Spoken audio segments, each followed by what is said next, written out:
अगली खबर बाढ़ सागर से जुड़ी हुई महत्वाकांक्षी नहर परियोजनाओं से है, जिसको ग्रहण लगता जा रहा है। एक एक कर सभी नहर परियोजनाएं, चाहे वह त्योथर बहाव परियोजना हो अथवा बहुती कैनाल सिस्टम अथवा नई गढ़ी माइक्रो इरिगेशन फेज 1 एवं फेज 2, सभी भ्रष्टाचार की बलि चढ़ रही हैं। अभी कुछ समय पूर्व त्योथर बहाव परियोजना से संबंधित मामला प्रकाश में आया था, जिसमें संविदाकार को ब्लैक लिस्ट किए जाने का नोटिस जारी किया गया था और इसके बाद अपील उपरांत पुनः उसी भ्रष्ट संविदाकार को त्योथर बहाव परियोजना का कार्य सौंप दिया गया है, जो काफी चर्चा में रहा, लेकिन अभी भी काम कछुए की ही चाल से चल रहा है। अब एक ताजा उदाहरण सामने आया है, जिसमें 855 करोड़ की लागत से बनाई जा रही नई गढ़ी सूक्ष्म दबाव परियोजना, जिसमें प्रेशराइज पाइपलाइन सिस्टम के द्वारा किसानों के खेतों में जल प्रदाय किए जाने का प्रावधान रखा गया था। गौरतलब है कि इस विषय के मामले को एक्टिविस्ट शिवानंद द्विवेदी द्वारा उठाया गया था और जल संसाधन विभाग के कई महत्वपूर्ण आरटीआई आवेदन भी दायर किए गए।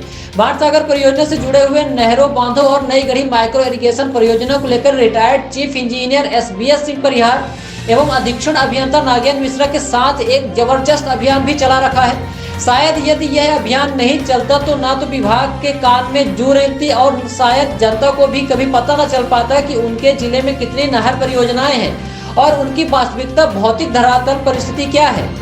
मीडिया के माध्यम से सतत प्रकाशित किए गए इस अभियान आज का परिणाम हुआ कि भ्रष्टाचारियों पर कार्रवाई हो रही है और कमीशन खोर अधिकारी अपने आप को सुरक्षित महसूस नहीं कर पा रहे हैं। उनके खेमे में अब खलबली मची हुई है। सबसे बड़ी जीत तो यह होगी कि जब जनता स्वयं जागृत होकर अपने गांव क्षेत्र में नहर परियोजनाओं को लेकर आंदोलन करे और घर घर अभियान चलाए। उक्त कंपनी के द्वारा की गई अनियमितताओं और उसका खुलासा होने पर कार्रवाई की गई। दरअसल उत्तर प्रदेश नोएडा की कंपनी मेसर्स जयप्रकाश एसोसिएट्स को 2 वर्ष की काली सूची में परिवर्तित किया गया था। उक्त सत्य के आधार पर महत्वाकांक्षी नई गढ़ी माइक्रो इरिगेशन परियोजना से हटा दिया गया और संविदाकार को प्रमुख अभियंता जल संसाधन विभाग भोपाल के सक्षम उक्त आदेश के 90 दिवस की काल अवधि में अपील करने की स्वतंत्रता दी गई। अभी तक तो मात्र नियमानुसार काली सूची में परिबद्ध करने और कारण बताओ सूचना पत्र जारी करने के मामले हैं। अब जाहिर है कि मुख्य अभियंता गंगा कछार जल संसाधन विभाग रीवा JS कुसरे के उपभोक्ता आदेश के आधार पर मेसर्स JP एसोसिएट्स को 2 वर्ष की कालावधि के लिए ब्लैक लिस्ट किया गया है और कुछ शर्तें लगा दी गई हैं। लेकिन बड़ा सवाल यह है कि संविदाकार को 90 दिवस का समय भी दिया गया है कि वह इस बीच प्रमुख अभियंता जल संसाधन विभाग भोपाल के समक्ष इस मामले की अपील प्रस्तुत करें। लेकिन जैसे कि त्योथर बहाव परियोजना के प्रकरण में भी यही हुआ था और संविदाकार को टर्मिनेट और ब्लैक लिस्ट किए जाने के बाद उसने प्रमुख अभियंता जल संसाधन विभाग भोपाल को अपील प्रस्तुत की, जिसके बाद उसे वापस बहाल कर दिया गया और अभी भी काम कछुआ की चाल से चल रहा है। कई बार इस प्रकार की डील विभागों में बैठे हुए दलाल और वरिष्ठ अधिकारी कर लेते हैं, इसमें लेन देन कर मामले को निपटा देते हैं और वापस वही भ्रष्टाचार देखने को मिलता है। गौरतलब है कि त्योथर बहाव परियोजना और बहुती कैनाल सिस्टम का काम भी आज तक पूरा नहीं हो पाया है, जबकि संविदाकारों की समय सीमा समाप्त हो चुकी है। विशेषज्ञों की माने तो टर्मिनेशन और ब्लैक लिस्ट करने का खेल यहीं पर खत्म नहीं होता। सबसे बड़ा सवाल यह है कि बिना फाइनल बिल पास किए कैसे मामलों के पुनः टेंडर कर दिए जाते हैं और कैसे राज्य को करोड़ों रुपए अधिक बताकर घोलमेल कर दिया जाता है। पुराने और नए कार्यों को किस प्रकार समायोजित कर वारे न्यारे किए जाते हैं, यह अपने आप में ही बड़ा विषय है। लेकिन फिलहाल यह देखना पड़ेगा किसानों की आय दोगुनी कैसे होगी और सरकार की महत्वाकांक्षी नई गढ़ी सूक्ष्म दबाव पर परियोजना का अब क्या होगा। देखिए, नहर परियोजनाओं को लेकर के कितनी बड़ी धांधली चल रही है, इसका उदाहरण अभी हाल ही में एक सामने आया है।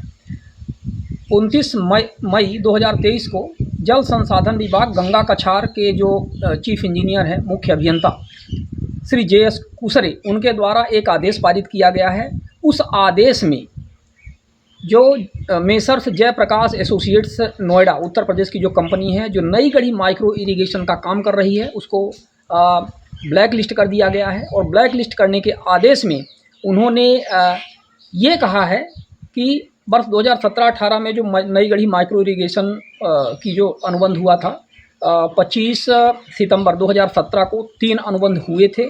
उनमें से एक अनुबंध था, 2 अनुबंध फेज 1 फेज 2 का नई गढ़ी माइक्रो इरिगेशन का था, जो 427 करोड़ और 350 करोड़ का था, और एक रामनगर सतना का अनुबंध था, वो भी सूक्ष्म दबाव परियोजना प्रेशराइज टेक्निक्स के माध्यम से पानी सप्लाई किसानों के खेते में किए जाने की 306 करोड़ की थी। कुल मिलाकर के लगभग 1000 करोड़ की ये योजनाएं थी। इनको 3 वर्ष की कालावधि में पूर्ण किया जाना था, यानी कि 24 सितंबर 2020 तक पूर्ण किया जाना था। लेकिन इनके द्वारा कई नोटिस जारी किए जाने के बाद भी 5 वर्ष 8 माह में काम पूरा नहीं किया गया, इसलिए इनको ब्लैक लिस्ट कर दिया गया है। अब सबसे बड़ी बात है, ब्लैक लिस्ट तो आपने कर दिया, पर क्या जो ये यहाँ पर इतना कचरा करके चले गए हैं, क्या उनकी आप रिकवरी बनाएंगे? क्या जो भी सरकार का पैसा उन्होंने लूटा और अब ये वापस नहीं आएंगे, उनका क्या होगा? और फिर रीटेंडरिंग जब आप करोगे और जो करोड़ों की राशि फिर से आप इसको रीटेंडरिंग में बताओगे, पुराने और नए काम को समायोजित करते हुए इस तरह से, उसका क्या होगा? तो इस तरह से बड़ी धांधली है। ये जो कमीशन खोरी का पूरा चक्कर है, जो अपने जिम्मेदारियों का निर्वहन अधिकारी नहीं कर रहे हैं। रीवा जिले की ये स्थिति है कि यहाँ पे अधीक्षण अभियंता का पद खाली है जल संसाधन विभाग में, और यहाँ पर चीफ इंजीनियर का पद कौन लिया हुआ है? भोपाल में बैठे चीफ इंजीनियर, जिनको प्रभार दिया गया है श्री JS कुसरे, वो महीने में मात्र 1 दिन आते हैं। इतनी बड़ी बड़ी नहर परियोजनाएं, चीफ इंजीनियर का पद खाली, कोई परमानेंट चीफ इंजीनियर नहीं, कोई जिम्मेदार व्यक्ति नहीं, कोई अधीक्षण अभियंता नहीं। अब ऐसे में किसानों की आय दुगनी कैसे होगी? कैसे ये बड़ी बड़ी बहुत ही नई गढ़ी और आपकी त्योथर बहाव परियोजनाएं पूरी होंगी? बहुत बड़े प्रश्न के दायरे में है। तो ये आदेश है आपके सामने, आप स्वयं देख सकते हैं कि क्या स्थिति है किसानों और जल संसाधन विभाग का, ये जो इनकी परियोजनाएं हैं उसके विषय में।